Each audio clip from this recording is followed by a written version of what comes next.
Mirë se u rikthyet të nderuar teleshikues në programin Mirëmëngjes Shqipëri, do të flasim tani për një vendim sa politik, por aq edhe me ndikim të madh shoqëror, siç është klasifikimi në Itali pas një vendimi të martën të Dhomës së Deputetëve me 237 vota pro, të klasifikimit të vrasjes së grave dhe vajzave me burgim të përjetshëm për ata që do të kryejnë këto vrasje në të ardhmen. Do të kemi një lidhje të drejtë për drejtë për shkak të rrethanave të raportimit të saj gazetaren ton Alba Kepi, gazetaren shqiptare në Itali, Alba Kepi, i cili uroj mirëseardhjen në program. Alba, fjala është për ty se e di që je në udhëtim dhe po shkon drejt një raportimi tjetër, kështu që të lutem na tregoti disa detaje për këtë vendim që ka ngjallur shumë reagim në Itali dhe jo vetëm.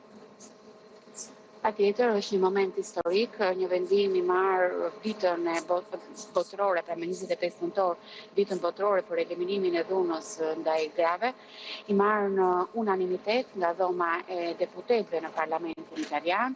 Është një përmirësim i ligjit të vrasjes, i cili shton si vrasje të veçanta, si vrasje autonome, aktin penal, pra feminicidio.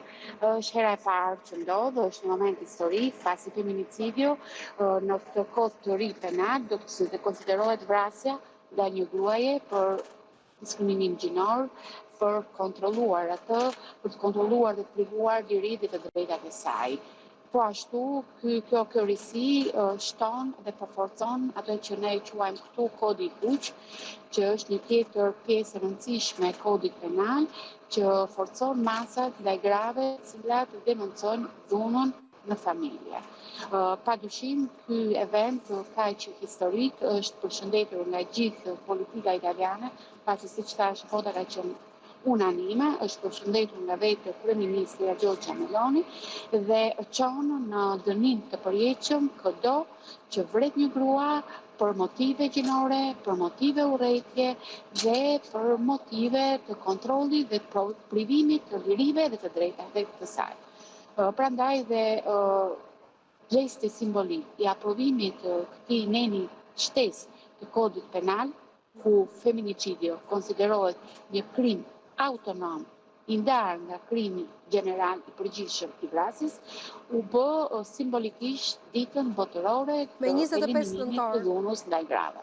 E kuptoj. Alba Kepi, falenderoj shumë. E di që kohën e kishe të kursyer dhe vlerësojmë pa mas në programin në Mirëmëngjes Shqipëri që na solli pak informacionet nga Italia për këtë vendim. Pa diskutim që të lejoj. Mendoj se është e rëndësishme dhe për teleshikuesit tuaj, për thejnë shifrave dhe numrave të lartë fenomenit të feminicidios që shënon shoqëria italiane çdo ditë, mos harrojmë që mes tyre kemi dhe gra viktima shqiptare. Ilaria Sula ishte njëra prej tyre.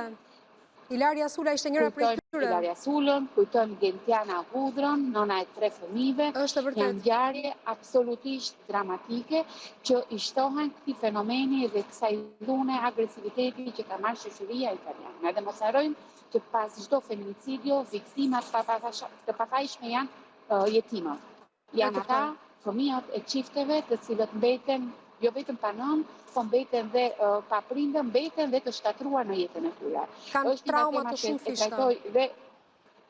Është një nga temat që trajtoj për te profesionit tim, pasi kam pasur pas here histori vërtet dramatike të fëmijëve shqiptar, të lindur, të rritur në Itali, me viktima të një fenomeni feminicidios që janë detyruar të kthehen në Shqipëri dhe të humbasin dhe atë pjesë e jetës së tyre, pasi në Itali nuk kishte kush më të kujdesë për jetën e tyre. Ne i quajmë jetimët e feminicidios. Edhe kjo është një temë që në Shqipëri nuk gjen vëmendje, por duhet marrë, pasi rasti i një gruaje e cila ishte nënë e 3 fëmijëve. Fëmijët ishin në moshë gati madhor, ishin 17 vjeç, 16 vjeç, më i vogël 11 vjeç.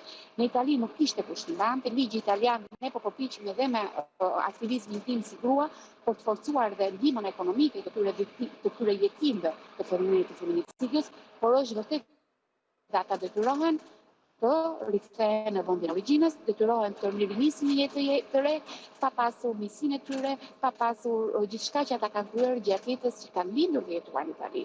Pasi edhe kjo është një tjetër viktim brenda viktimës që shkakton fenomeni i feminicidios. Pra edhe një herë për të mos u marko, feminicidio në Itali do të është dënim i përjetshëm për kudo që vrek një grua për motive të barazi gjinore, urrejtje, diskriminim dhe privim të lirive dhe të drejtave të tyre.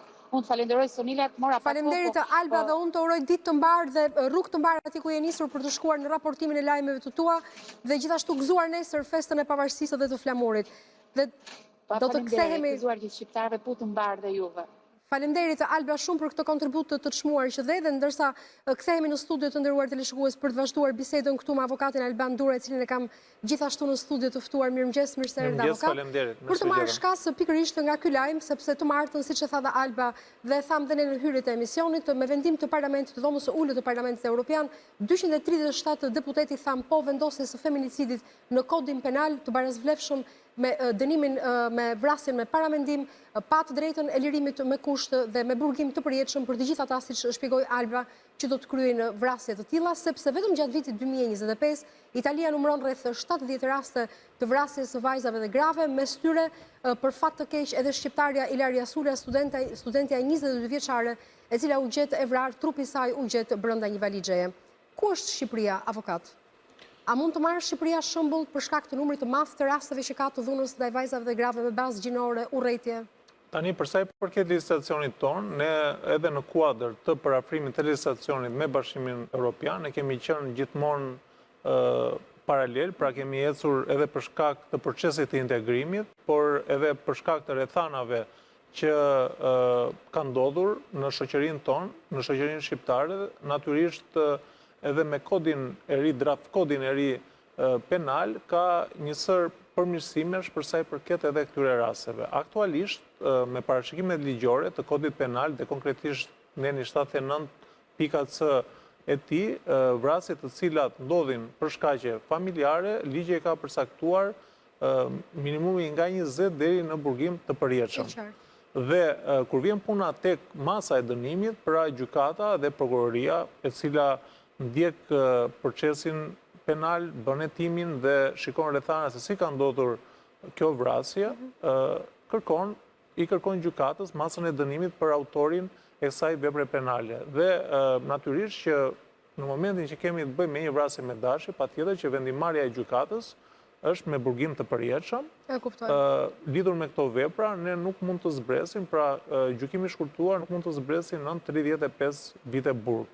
Pra, kjo është sankcionimi për këto vepra dhe kjo ka ardhur si rezultati shumë rasteve të cilat kanë ndodhur kohët e fundit, dhe ndërgjegjësimet që në përgjithësi shoqëria shqiptare ka patur, por ndryshimet që ka adaptuar Kuvendi i Shqipërisë. Ka qenë i ndjeshëm për këto raste, për faktin që edhe këto raste janë bërë shumë mediatike, janë publike dhe media ka pasur një rol shumë të rëndësishëm që i ka dedikuar emisione dokumentare të cilat e kanë bërë në një presion pozitiv Kuvendi dhe vendimarrjen.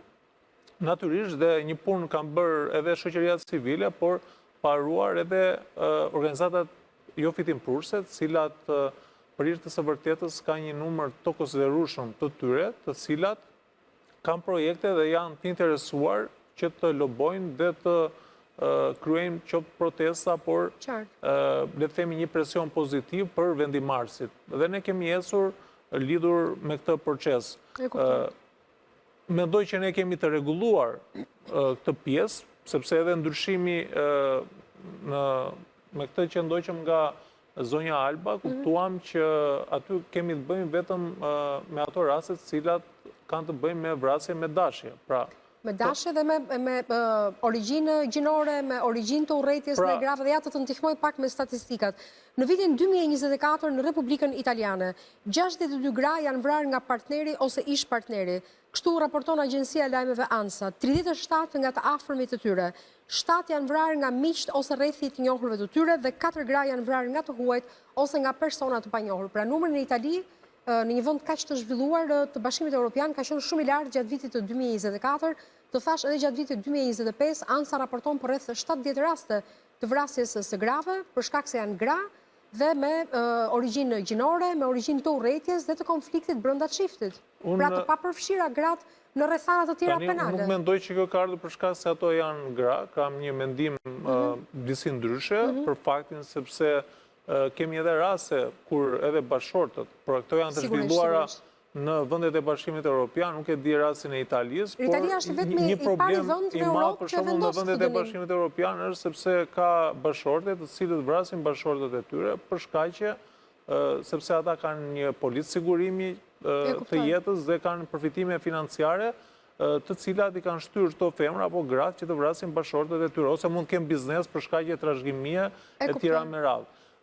Pra, unë mendoj që duhet ta shikojmë në një plan më të gjerë, flas për këtu në Shqipëri, sepse nuk e njoh, të jemi sinqert, rastin e statistikave në Itali. Dhe nuk e kam iden. Në Itali përderisa u arrit në këtë vendim të dhomës së deputetëve, se si është edhe zhvillimi i dinamikës i marrëdhënies mes çifteve, por unë mund të flas për Shqipërinë me kompetencë për raste që unë trajtoj dhe që unë shikoj dhe konstatoj që ne nuk kemi probleme lidhur me legislacionin. Pra, mendoj që ne jemi Ku qalon pra në Shqipëri? Pse frymëzohet në Shqipëri dhuna ndaj grave që përfundon deri në vrasje? Pra, frymëzimi së pari vjen për një sër ndryshimesh, cila ka pësuar qoftë shoqëria jonë, ndryshime të mentalitetit, të organizimit të jetës, të familjes, dhe këto kanë sjellë natyrisht krijimin e ndeqeve apo mosmarrveshjet midis çiftit në familje, në mënyrë se si merren vendime lidhur me të ardhmen e familjes apo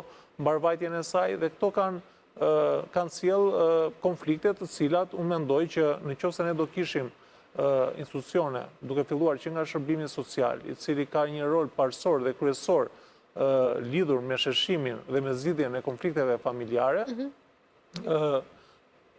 shoqatat, organizatat jo fitimprurse, të cilat edhe pse mund të jenë të kenë target kryesor zgjidhjen e dhunës në familje, pra për shkak të këtyre donacioneve që ato marrin e tjera me radhë, por shikoj që këto i fryn zjarit, ose kur i shkojnë palë të cilat kanë probleme, femrat apo gratë të cilat ndjen të dhunuara që psikologjikisht apo edhe për mosmarrveshje, konstatoj që këto i shtyn drejt e ndekut apo zgjerimit të një konflikti më të gjerë në familje apo mes bashkëshortëve.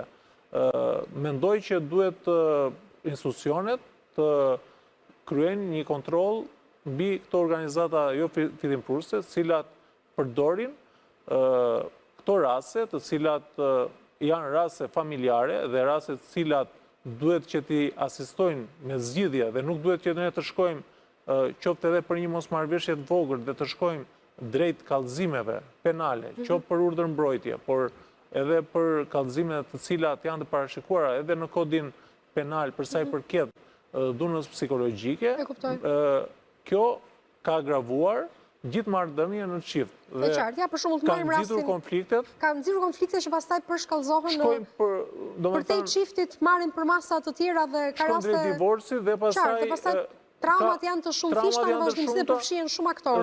Vetëm këto janë statistikat të cilat i duhen këtyre shoqatave që marrin fonde. E kuptoj, megjithatë ja duke marrë shkas nga ligji i fundit dhe hyrja e këtij nenit vetëm në kodin penal, jo ligji, më falni, në Itali, ku thuhet se vrasja e një gruaje për arsye diskriminimi, urrëtie gjinore, dominimi, kontrolli, dhunë brenda familjes ose për të ndëshkuar ushtrimin e të drejtave dhe lirive të saj, në këtë rast, pra nëse një grua do të vritet për këto arsye, të verifikuara nga akuza e prokurorisë, nga faktet e policisë dhe nga vendimi i gjykatës, personi do të marrë dënim me burgim të përjetshëm dhe nuk do të ketë më të drejtën e lirisë me kusht.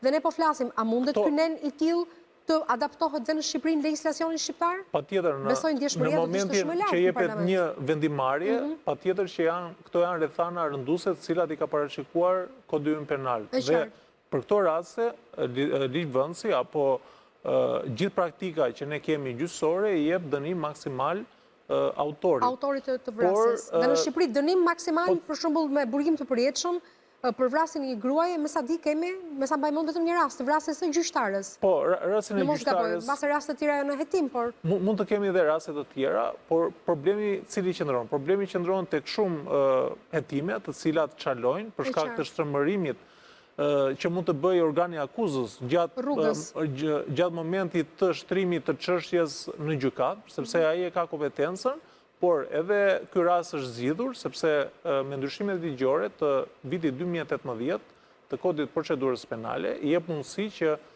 viktima ose familjarët, trashëgimtarët e viktimës, që mund të jenë fëmijët, mund të jetë prindrit, vllai ose motra, thiren në një proces hetimor, që do të thotë këtu jep mundësi edhe nëse gabon organi akuzës lidhur me ngritjen e akuzës, atëherë është viktima e cila ka të drejtën nëpërmjet trashëgimtarëve, sepse në rastin konkret ka ndëruar jetë, që t'i kërkoj prokurori llogari lidhur me çdimin e hetimeve.